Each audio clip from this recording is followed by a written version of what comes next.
He's good. Good. Okay. All right.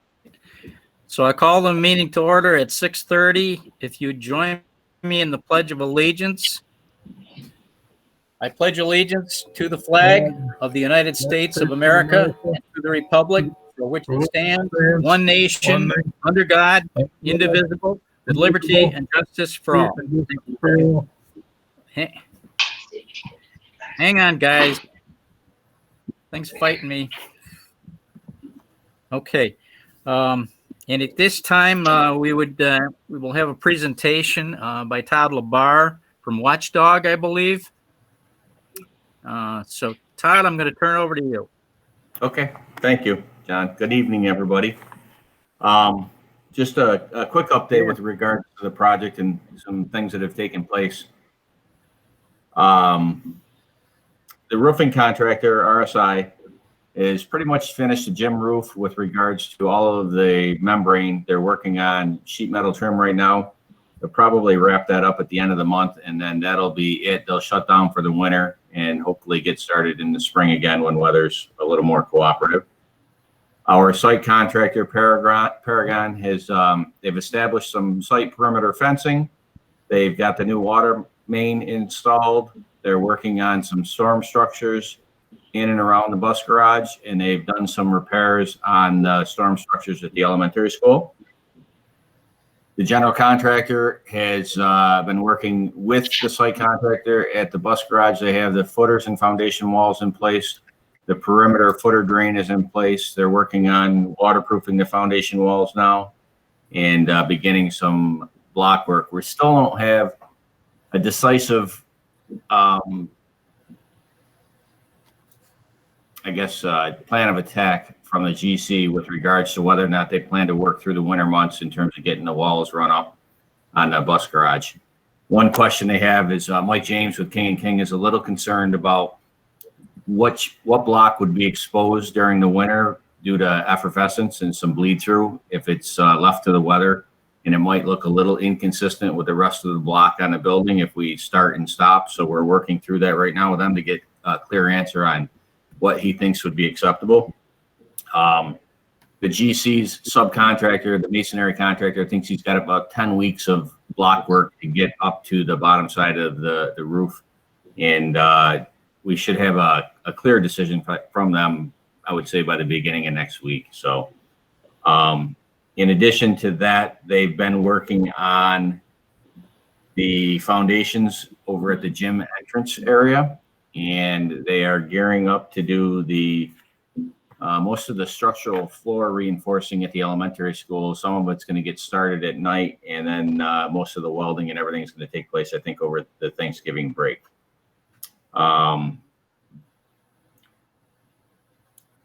Electrical contractor is working alongside the GC at the bus garage, and they're doing as much of the site utility work and underground inside the garage as they can do with layouts. They're also working with Day Automation and Syracuse Time and Alarm with regards to coordinating the rough-in requirements for both access control, security, and the fire alarm systems at the bus garage and around the rest of the building. Mechanically, they're really just still working on submittals and release of material. We're waiting for confirmed delivery dates for unit ventilators. That'll be some of the first work that takes place at the high school. We'll be replacing the unit ventilators in each of the classrooms. Once we have a confirmed delivery date, then we'll be able to schedule which areas of the building. And the plan is to kind of tackle 2 rooms at a time. And we would go in and remove the existing unit vents, put 2 in, and then move down or throughout the building with swing space and tackling 2 rooms at a time for probably a 2 to 3 day period each set of 2 rooms. And plumbing contractors really just supporting everybody else right now as they continue working through the building, and they're working on some of their underground as well at the bus garage. So all in all, things are tracking pretty much on target, with the exception of the mechanical equipment in the high school. Our schedule that was included in the project manual had them starting a little sooner than they've gotten started, or we haven't started yet, primarily because of the submittal process. It took them a little bit longer to get their submittals put together, which ultimately transferred to the lead time of equipment and when they'll actually get started. But we anticipate that at least by the Christmas break, they'll be working on mechanical equipment in the building. So, yeah, right now, no major accidents or injuries to report. We're tracking on schedule at the bus garage. We're actually making some progress and getting ahead on a few things. And we'll have more information next month with regards to what they're going to do with the bus garage in terms of construction through the winter. But all in all, everything's good right now. So. And our only issue, as Todd knows, and Shelley and I and Andy talked about it at our last contractor meeting last week, we're all for them moving forward on the bus maintenance facility as long as they can guarantee to us that it's going to be done with integrity and they're going to keep the heat where they need to keep it in terms of laying the block, because I believe the regs say it has to be at 55 degrees inside, and we're not interested in moving forward if they're not going to do it the right way, for lack of a better phrase. It's very important to us that they do it that way. So we've stressed that, and there's some concern on their part whether or not they can make that happen. So, we're for it if they can do it the right way, but if they can't, we would just assume they knock it off for the year and wait until the spring. But obviously that could put the whole thing on hold, and that is their concern, and we understand that. But up to this point, they've done a fantastic job, and their communication with Fred Langworthy and Todd has been excellent. So we're pleased up to this point. We just want to ensure that moving forward, they're doing what we need them to do. Yep. We understand that. We make sure that they do all permits to this fact. Yep. We're gonna hold them to what they need to do. So, and I think they understand that. We made it pretty clear on Friday that was our expectation. Very good. Any other questions for Todd? Okay. Thank you very much. Thank you, Todd. Take care. Drive careful. Night, everybody.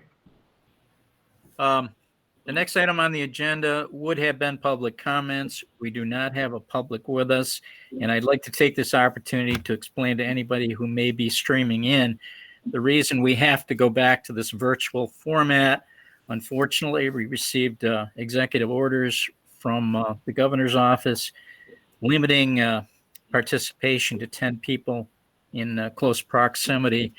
Our board meetings would exceed that clearly, so we had to go back to a virtual format. And hopefully, if you have an interest in listening in, you're able to stream into these sessions and attend the meeting in that fashion. So that having been said, no public comments. I believe we have no need for an executive session at this time. We'll have an opportunity later on. So we will move ahead unless anyone else on the board has a need for an executive session at this time. Okay, at this time, I would move ahead to the consent agenda changes. I believe there are none, correct, Kyle? Correct. Okay, and we'll move ahead to item 7, that being the consent agenda.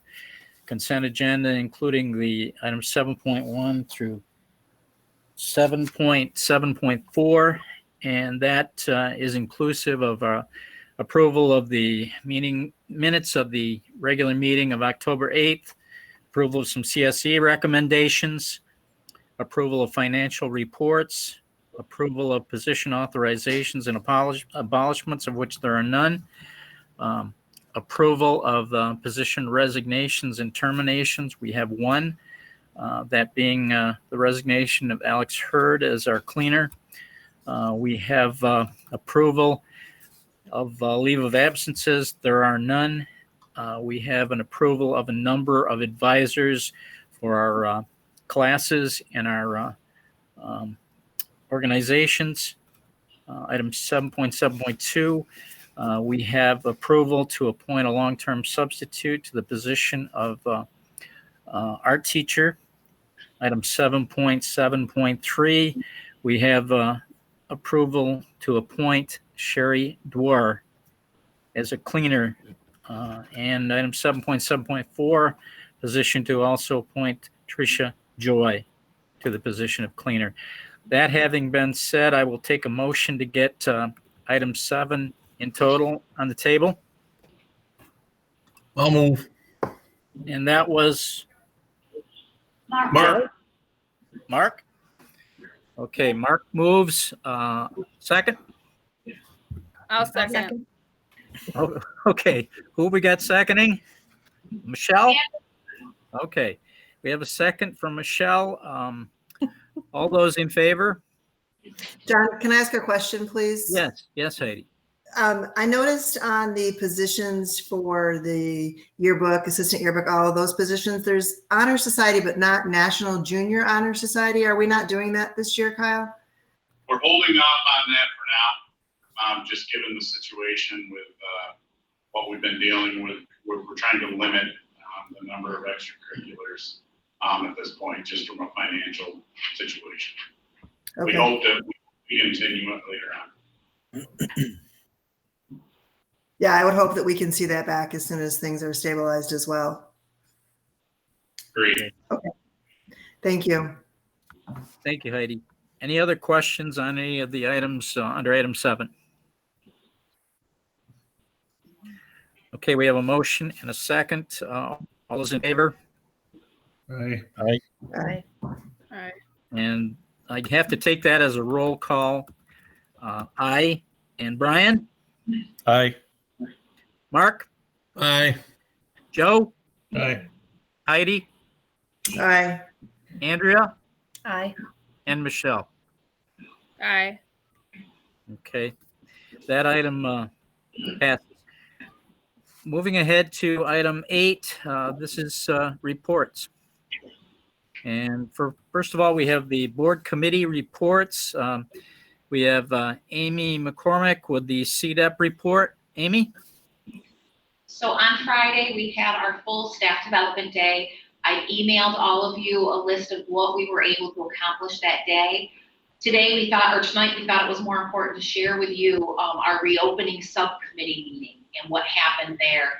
On Monday, we had a committee of 10 come together to look at the reopening plan. We were focused on instruction and scheduling.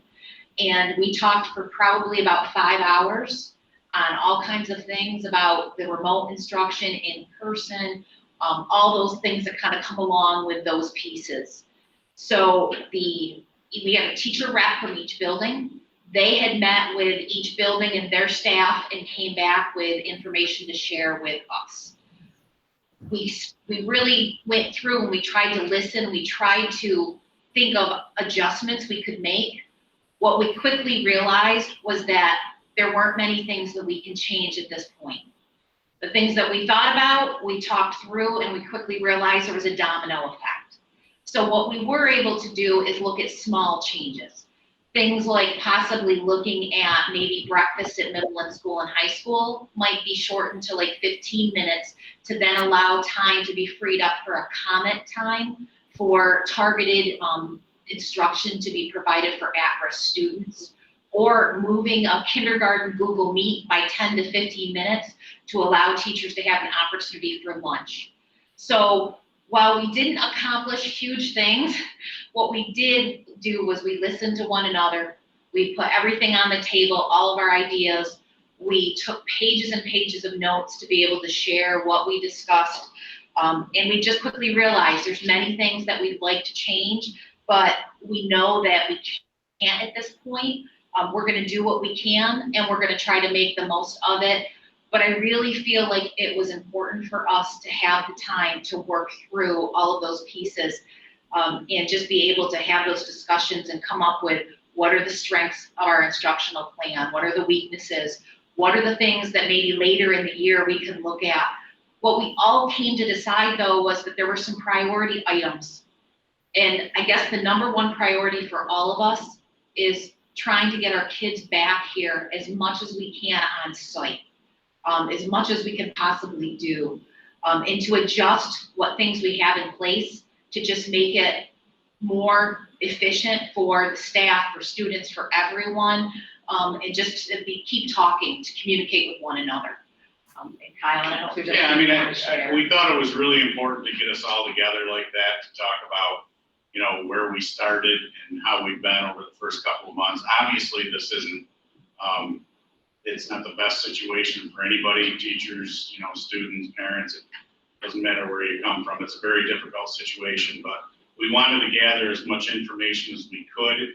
We knew going in that we probably weren't going to be able to make wholesale changes, because any little tweak you make, as Amy kind of alluded to, it's going to impact a lot of other different parts of our schedule or what we're doing. So, but we still thought it was important to gather that information, listen to what people have to say.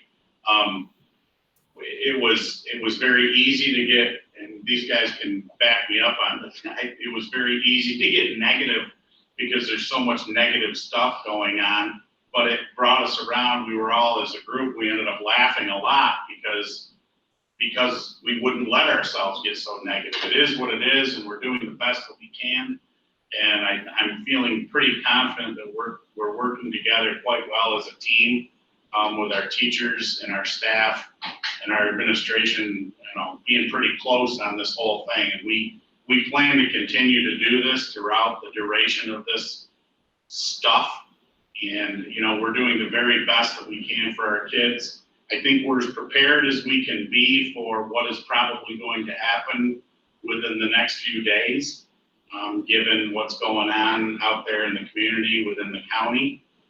We've worked really hard to prepare ourselves for, you know, contact tracing and everything that's going to force us into doing things we've never done before. I'm in constant contact with superintendents in the county, constant contact with the Oswego County Health Department, and we're as prepared, I think, as we can possibly be, given the stuff that we're up against. So it was a good meeting. It was a long meeting. I think we accomplished a lot. We took a ton of notes and had a lot of input from a lot of people. And, you know, as we move forward, we'll implement changes that we can. But the bottom line is we're trying to do what's best for every kid. And that's very difficult given the circumstances we're up against. But it was good. And I appreciated the feedback from the teachers and the staff. So. And we will continue to use CDEP Yeah, to kind of just, you know, share this information. So our next meeting is November 18th. And part of the agenda is based on sharing what the reopening committee found and talked about that day. So if you have any questions or you would like more information, please contact me. I'd be glad to share with you. Any questions? Any other questions for Amy? Okay.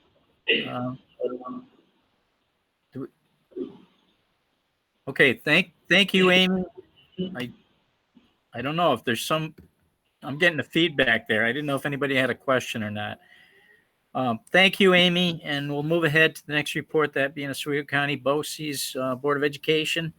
Our last meeting was October 21st. Our next regular meeting is going to be November 18th. At our Board of Education meeting, we were given information from our recent audit. That report was very clean and favorable and really unremarkable in terms of anything in there. Our auditor was thankful for all the cooperation he received on site during his process. The board approved acceptance of two $2,000 scholarships for our culinary arts students in memory of Patricia Steele. Now, Patricia's husband had served on several occasions, consultant chef with the culinary students at City, and very impressed with our program. At this point, our New Visions programs in allied health professions, law and government, specialized careers, have been able to do some limited interim work despite the COVID situation that exists. And these work experience pieces were conducted after pretty strenuous safety protocols were met. Everything being done at City is set against, as it is at Sandy Creek, is set against the COVID backdrop. If you look at the Points of Pride document, you will see that all our staff are heavily involved in either receiving or offering training and programs on COVID detection, response, reporting, and providing innovative methods of instruction during this crisis. Examining the Points of Pride document backs up the fact that our staff is working harder than ever at meeting challenges during the time of this COVID crisis. And that's certainly true not of us, but of all the districts. We have great praise for all the districts and what they're doing regarding that. Let's see. Let's see. Our Instructional Technologies Department continues working on more effective methods of monitoring, screening, contact tracing, and interfacing with health agencies and department supervisors and administration, both at city and across the districts. On October 9th, the board of directors of our Center for Career and Community Education, which is our adult education group, met virtually in preparation for our upcoming accreditation visits from the Council on Occupational Education group. The CCCE is a partnership between the Cayuga Community College and City. And Carla Shaw, who had spearheaded that effort and recently retired as assistant dean of Cayuga Community College at the Fulton campus, is going to continue to work with adult literacy, workforce readiness programs for the county through City. During that meeting, Mike Shepard also provided us with our monthly budget overview as a kickoff to this year's budget development process. So that's about what's going on at City. Oswego County School Boards Association. We continue to solicit and want to know about any needs which districts may have as to training or programming. We continue to work with our state legislators as to a date for this year's legislative forum, and that now appears to be headed towards a January timeframe. Central New York School Boards Association, on October 29th, a Pathways to Careers session event was hosted for students interested in career and technical education programs in the Central New York region. And in addition, Central New York School Boards is also putting together a series of videos available each Friday entitled You Do What for a Living? These began on October 30th, featured professionals in their fields available for consultation. The initial event targeted the culinary and food services field. November 6th, representatives of CNS Construction Management Companies was spotlighted. And this Friday, a local barber will be featured for the benefit of the cosmetology students. Well, you can check out these videos, and they can be viewed at cnysba.org, and they're interesting to take a look at. They are a useful career. They present as useful career exploratory offerings for students who might be interested in these vocations. New York State School Boards Association, the virtual convention concluded this year with the hopes that conditions may allow for a return to a normal convention format in 2021. I will say that the 2021 convention, unfortunately, is slated for New York City. 2022 is going to be Syracuse, and the next 2023 will be in Buffalo. So they're coming back upstate, and that's a welcome thing for all of us. You'll also find that the Points of Pride document is either attached or will be coming to you. So that's what I've got as far as BOCES Board of Education. Any questions regarding any of that? Okay, I'll move ahead to the principal's reports. Kevin. Just a few things. The first thing is we had a Spirit Week right at the end of October. It was nice. It was nice to see the positivity in the building. Obviously, our numbers are cut in half because we're in the hybrid model, but students still dressed up in school colors and there were togas in the building, and there was just an air of positivity that's just not always there right now with what's going on. So it was definitely positive for both our staff and our students. It just brought a different climate to the building, so it was good. So now we're looking at December. We're hoping to do something similar right around the holidays, which we know is difficult for some of our families. So that week leading up, doing some sort of something to support the social emotional well-being of our students here at Sandy Creek. So it was positive, and we look forward to our next opportunity. Extracurricular activities at this point, we've been running an hour after school from 3:30 to 4:30. Some of our teachers, coaches, staffs, they've been volunteering their time with some low risk sort of things. We're doing all of the COVID regulations in terms of cleaning and spacing and all those sorts of things, but it's been good for the kids. I've been there a few times, and they're out doing stuff, so it's good to see them participating and being out and being active. In terms of sports, they have given the okay on low-risk sports. They've been approved, but we don't have any of them at Sandy Creek. So, and plus we don't know how the 10-person limit is going to impact those sports. So it's just interesting, but at any rate, that's where we are with athletics. One thing at the high school level, and it was very much a part of the process that we went through with the subcommittee, it was just being reflective at this point. We're 10 weeks in. Us as a high school, middle school staff, we're just looking at what we've done over the last 10 weeks and trying to determine how we can improve. What adjustments do we have to make? We've obviously never been through something like this before, and we don't have the students every day, so tailoring our instruction really to meet the needs of the students. So we've kind of been going through that process. I've been going through it with different teachers just to support them and ultimately support our students. Staff Development Day, it was great for a number of our teachers. We've been getting the touch panels in different rooms, so they went through some training. I was at one for a while in the morning, and just seeing the teachers and their excitement about getting them in the classrooms with the versatility that they have. So it was good to see that process. They're excited to implement them, and I know they will moving forward.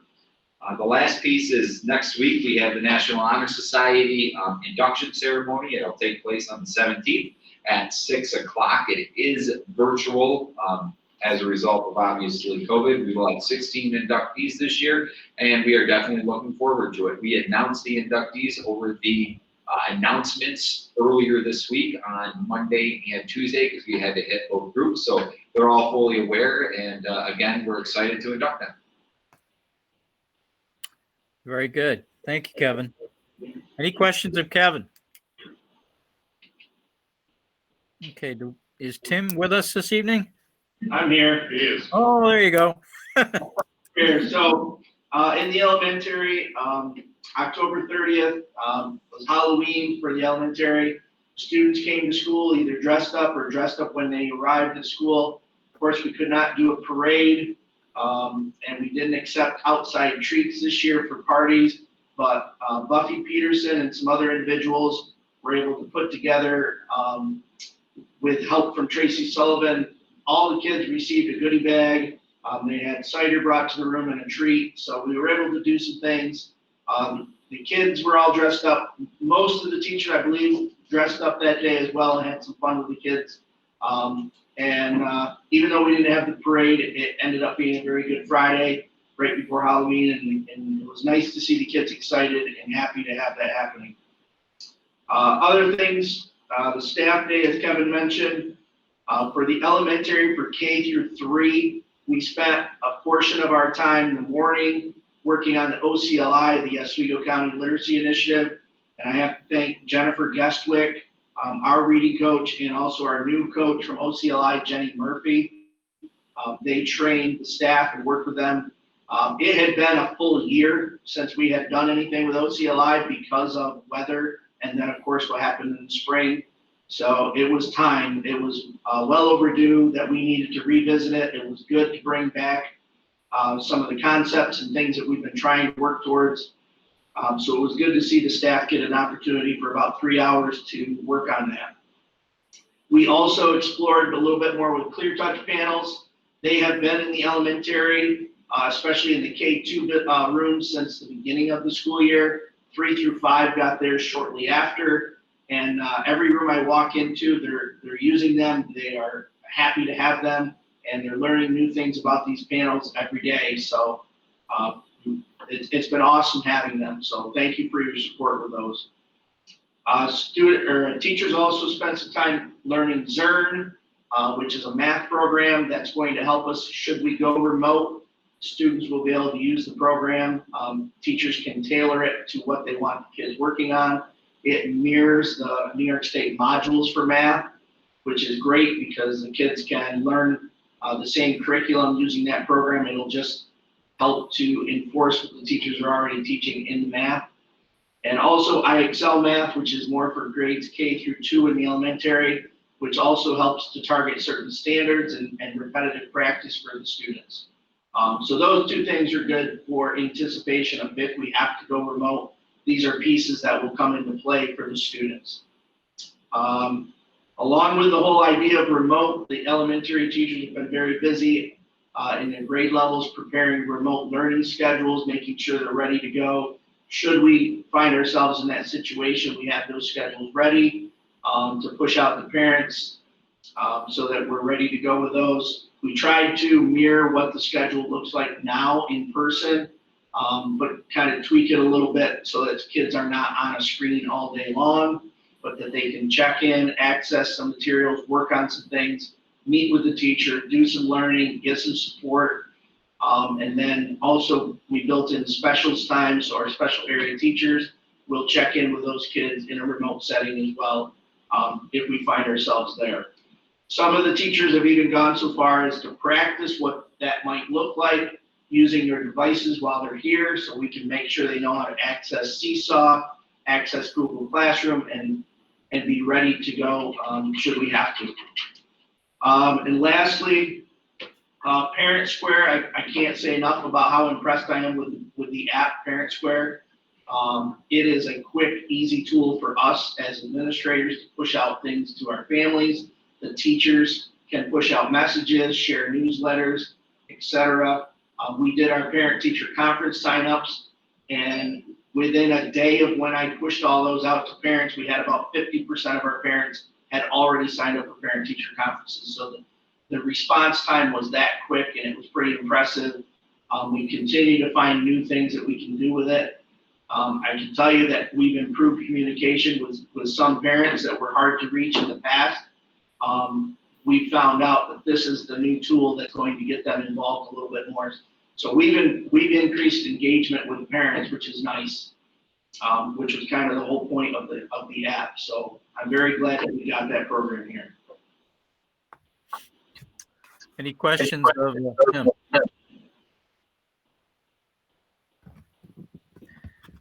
Well, both Tim and Kevin, you're doing an incredible job. The staff is against impossible situations. So we appreciate everything you're doing and everything our staff is doing. There are no further questions of the principals. Move ahead to the superintendent's report. Kyle? So I just want to reiterate how I agree with Tim and Kevin as far as the importance of Parent Square. That is really going to help our communication with parents moving forward in terms of how our teachers can talk with our parents. They already do a good job. This is going to allow them to do a great job. And parents are on board. Most of our parents are pretty tech savvy, a heck of a lot more than I am. And it's really going to open up some avenues to keep them informed as far as how their kids are doing. So it's an awesome tool. It was something that we had to pay for, obviously, but it's going to be worth its weight in gold, I think, moving forward as far as how it's going to help our district with communication. So that's certainly been a focus, and it's been a great tool for us. I would like to just throw out a huge thank you to Tracy Sullivan and the girls in the cafeteria as far as what they have done preparing meals for our kids this year in a very different way, breakfast and lunch. They've been absolutely fantastic and have worked their tails off. And I'm not even like, that's the God's honest truth. They work their tails off every single day, getting these meals out to our elementary students Our 6 through 12 still go to the cafeteria, but their meals are actually handed to them. They don't go through a line anymore. They're handed to them at a table. And the meals for the elementary kids are brought to the classrooms where the teachers hand them out. And I know it's difficult on our teachers and our staff that are doing that, but it's in the best interest of security and safety for our kids with the whole virus thing going on. So Tracy has done a fantastic job, as has the staff that she has. I can't say enough. The project is going very, very well. We're pleased. Shelley and I and Andy are very pleased with Watchdog, our construction manager, and how they're communicating with us every single day. They keep us in the loop every single day. We have our construction meetings every 2 weeks. We're up on things. They give us good timelines as far as what we're supposed to, be doing over the next couple of weeks. And we're in pretty good shape given what we had to deal with COVID and how it delayed the approval of the project. So as far as that, we're in real good shape. If you've taken a look back at where the new bus maintenance facility is, it's looking good. They've done a lot of work. It looks amazing back there. They've done a ton of work in a very short amount of time. The roof's in good shape. They're finishing up here in the next couple of days for the season, which, who knows when we'll start again, given what weather we have. But we're pretty pleased with that. As far as COVID, we feel that we're pretty prepared as far as when we start getting cases here, because it's just a matter of time. I mean, we've been thinking it's going to be any day this week. My phone is on 24/7. It has to be for the health department, and we're just waiting for them to call me and say we have a positive case and we have to do something. We know there's cases in the community. We understand that, but we can't act until they contact me directly and tell me that we have to do something. There's lots of rumors and that stuff out there, but we can't act on that. We have to wait until we're actually contacted by them to tell us what we need to do. So we're waiting and we're ready. I think we have a really good system in place as far as being able to contact, trace our kids and our faculty and staff when that does occur, and it will occur. So we're as ready as we can possibly be. We have the letters ready to go out and the robocalls and all that, just waiting for it to happen. It'd be great if it didn't, but I don't think we're being realistic if we say it's not going to happen. So, as far as athletics in the winter, I think you probably saw the governor is in no hurry to approve anything for winter athletics. That came out a couple of days ago. So everything is on hold.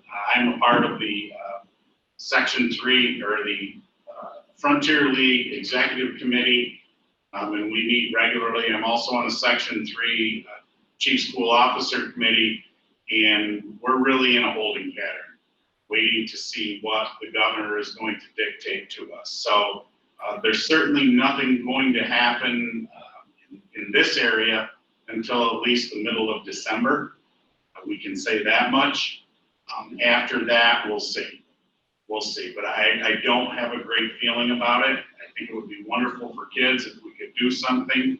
But realistically, I don't know how you do it inside with the athletics and the spectators and coaches and referees and all that. So I just don't know. I don't have a great feeling about it. I'm trying to be optimistic. But we will try to keep something going here after school as long as we can to keep our kids engaged in something other than academics, because we all know that's very important. So, but we're in a holding pattern. Any questions for Kyle? Okay, Kyle, thank you for following up on all those items. Appreciate it. Moving ahead to item 9, that is discussion items, and item 9.1 is the snow removal RFP, and I'll turn it over to, I believe, Kyle. Okay. So last month, as you know, we had our snow request for proposal opening, we only had one proposer. So the board chose to put it back out again to see if we could get more interest. This time we had 3 proposers. And the results were quite different with all 3 of them. One bidder was similar to what we have currently and we had last year in place. The second one is quite a bit more, and the third one was a lot more.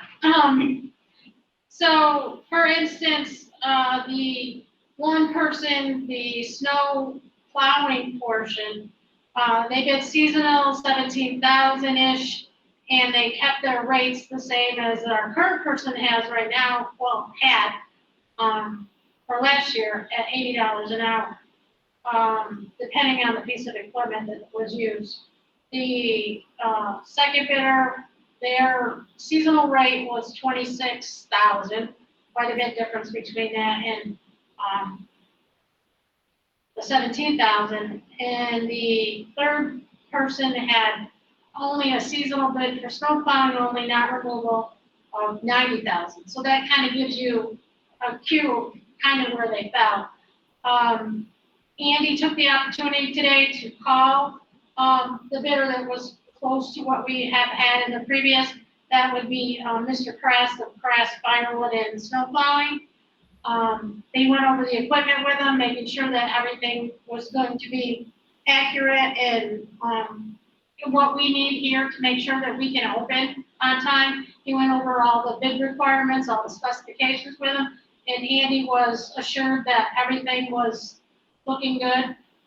So with that, I made a recommendation to Kyle, the superintendent, who was recommending to the board that they go, they award the snow plowing and snow removal contract to Crest, Firewood, and Snow Plowing. Any questions of Shelley on that process? His bid is right in line with what we've been doing up the last few years. I think it's competitive. It's good for the district. I'm confident because Andy's confident that he'll do a good job for us. Okay.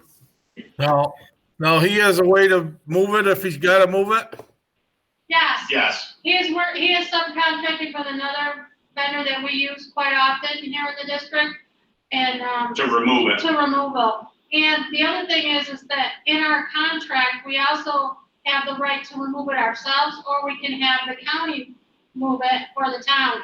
And for the last couple of years, the Snow Cross at the fairgrounds has been wanting our snow, and they've been taking it over to them. So It's worked out well. it's worked out really well for us. Okay. Any other questions of Kyle or Shelley?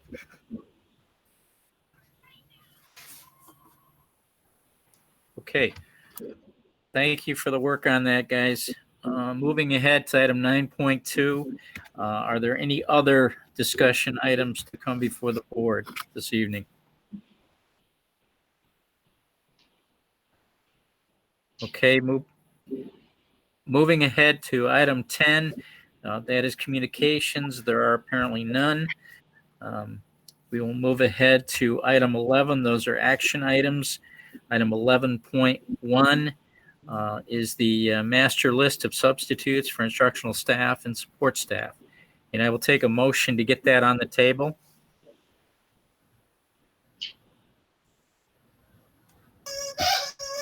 I'll move, John. Brian moves. I'll second. Andrea, I believe that was Andrea, seconds. Move me. Okay, so Brian? Let me ask if there are any further questions on that first.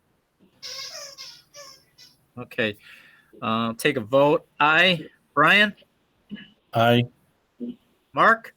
Aye. Joe? Aye. Heidi? Aye. Andrea? Aye. And Michelle? Aye. That item passes. Moving ahead to item 11.2, And that is the recommendation of the superintendent to approve the school tax collector report. And I would take a motion to get that on the table. I'll move. Heidi moves. I'll second. Michelle seconds. Questions or comments regarding that item? The, actual amount, left to be collected is really less than it has been in previous years. It's down to about 8%. And in previous years, it's been anywhere from 10 to 12%.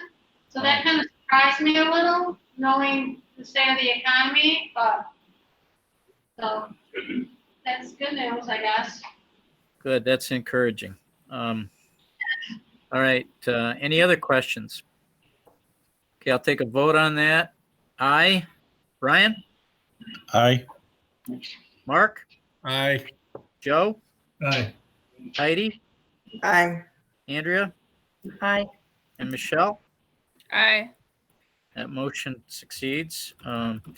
Moving ahead to item 11.3, and that is recommendation of the superintendent to appoint Joe Nellis, position of substitute groundskeeper. And I would take a motion to get that on the table.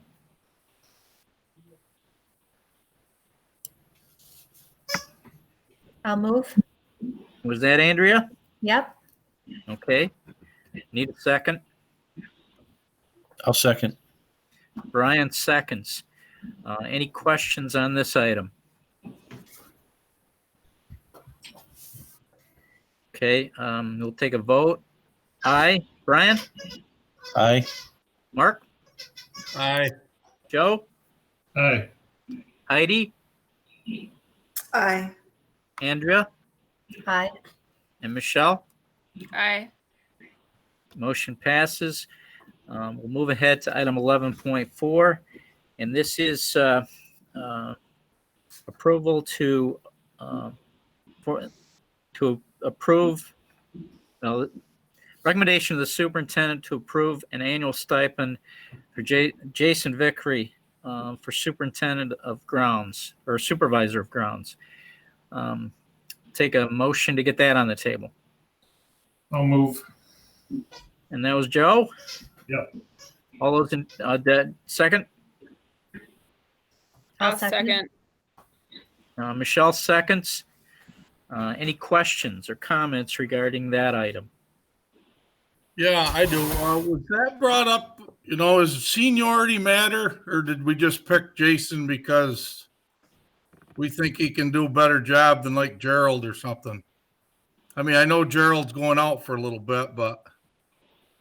No, that had nothing to do with that. Okay. I just was wondering if there was, a seniority thing maybe, or was he asked, or? Well, no, what happened is, we're not replacing Joe's position. So Gerald in his title right now doesn't have any kind of supervisory anything in there. So he couldn't be we have to change title and stuff. But in Jason's title, there is supervisory.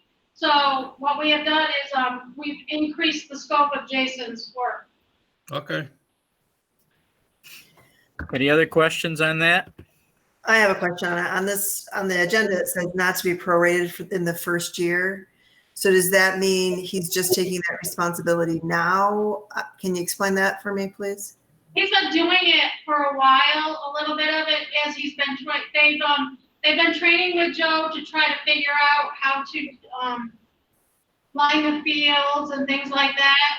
So he's been doing it right along, with Andy, because Andy really needed to know exactly some of the things that were actually going on out there, the specific details. Right, to make the transition, because not a lot of people were aware of what Joe did in terms of lining the fields and, not just football field, but softball, baseball field. So it was important that Jason be a part of that moving forward. We're going to need more than one person that knows how to do that. So just so I understand, Jason's position is going from, he's in maintenance, correct? So he's going to now be maintenance and buildings and grounds? Is that my understanding? Is that accurate? No, he is a maintenance mechanic too. And within his position, there are supervisory duties. We're just extending his supervisory duties to grounds also. Okay. Because right now he supervises maintenance. So he'll be also like, because in the winter, it does take like 2 people to do like snow removal before school starts on, and correct. And so don't you need 2 people? At least 2 people. So yeah, he's going to have to help us out there when we have snows in the morning, no doubt. So his role is expanded without question. So he'll also he's not just supervising, he's actually doing the work as well. Correct. Mm-hmm. Okay. He'll be getting some of it. Okay. Thanks for the clarification. Any other questions or clarifications regarding that item? Okay, I believe we have a motion and a second. Aye. Brian? Aye. Mark? Aye. Joe? Aye. Heidi? Aye. Andrea? Aye. And Michelle? Aye. Motion carries. Moving ahead to item 11.5, and this involves rescinding the approval of Insero as district external auditor by the board at the July 9th our organizational meeting, and approving the Arcangelo, I think, as the district external auditor.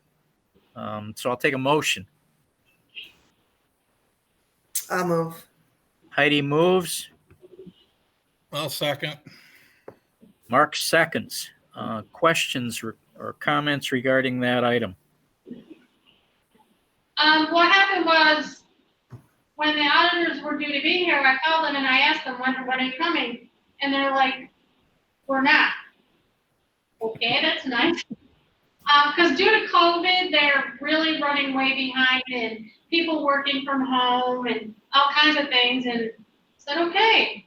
So I panicked for a few moments, and then I just got on the phone and started calling, and Dr. Angelo said they'd fit us in, and they've been here, they've done it, they're finishing it up, and we should have a report next month. Well, basically what happened is that's where Shelley used to work when she first started. So she twisted some arms. No, I did not. And said, we need you to do this for us. So we got an auditor in like 2 seconds. I begged. Good job, Shelley. Right. Thank you, So Shelley. Shelley, they weren't going to tell us at all that they were coming? They professed that they tried calling us. Yeah. Yeah, okay. Our phones work pretty well. We have new ones and everything. Yeah. Well, just a minute ago. Any other questions on that item?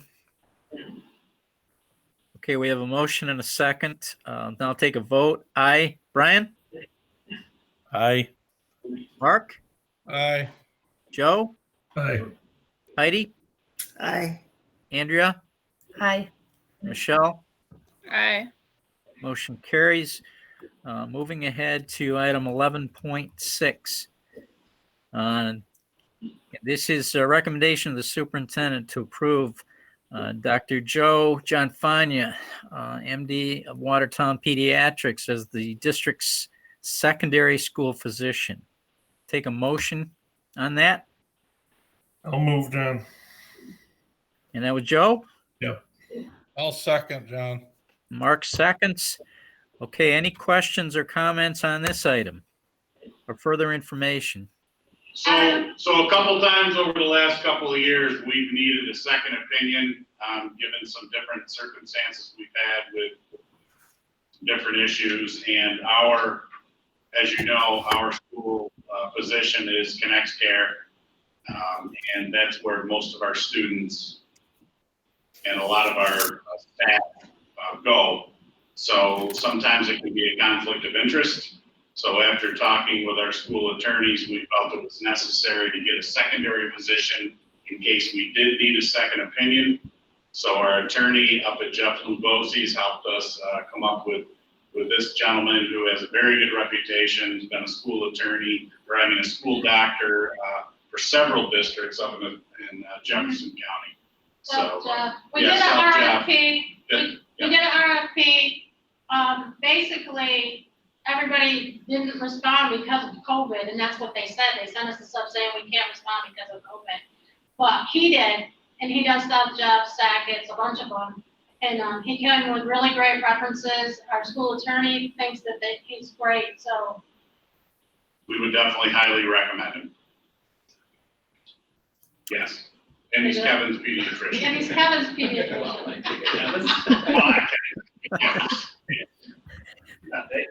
Kevin, he's Kevin's pediatrician? Okay. All right, any further questions on that item? So I have one. So this is only in the event that you need a second opinion from Connects Care or replacing Connects Care? A second opinion. It's a Second opinion. Yeah. Okay, so just a quick question. Thank you. Any other questions? Okay, we have a motion and a second. Now take a vote on that item. Aye. Brian? Aye. Mark? Aye. Joe? Aye. Heidi? Aye. Andrea? Aye. And Michelle? Aye. Motion carries. Moving ahead to item 11.7. That is upon recommendation of the superintendent, accept the proposal of Crest firewood and snow plowing for snow plowing and snow removal for the following year. Take a motion on that to get that on the table. I'll move. Mark moves. I'll second. Heidi seconds. Any further questions or comments beyond what we had our questions answered from Shelley on? Anything else? Shelley, thank you for your work on this and your explanation of it earlier on. So we appreciate that. And at this point, if there are no other questions, we will take a vote. Aye. Brian? Aye. Mark? Aye. Joe? Aye. Heidi? Aye. Andrea? Aye. And Michelle? Aye. That motion carries. Next item on the agenda would be an executive session. I understand we do have need for an executive session for matters of personnel. And I would take a motion to go into executive session. John, can I say something quick here? Sure can, Mark. Shelley, is he gonna take care of the other driveway over there too for the contractors? No, No, Who's doing all that? that's up to the contractors. if they continue to work this winter, that's up to the contractors until they turn that over to us. Oh, okay. Okay. So we do have need for an executive session. I'll take a motion to go into executive session. I'll move. And that I'll was second. Brian. Yes. Need a second? Yep. I'll second. I think Mark seconded, I think. Mark seconded. Okay, Mark? Brian and Mark? Brian and Mark. Okay, and all those in favor, aye. Brian? Aye. Aye. Joe? Aye. Heidi? Aye. Andrea? Aye. And Michelle? Aye. Okay, for those involved with the live streaming, I believe we have no further actions planned beyond executive session. Is that correct, Kyle? Correct. Okay, so essentially the only action beyond when we come out of executive session would be the adjournment motion and vote. So Okay. at this point, I believe we will just hang on for a minute while Chaz terminates the live stream. Yep. Thanks, guys.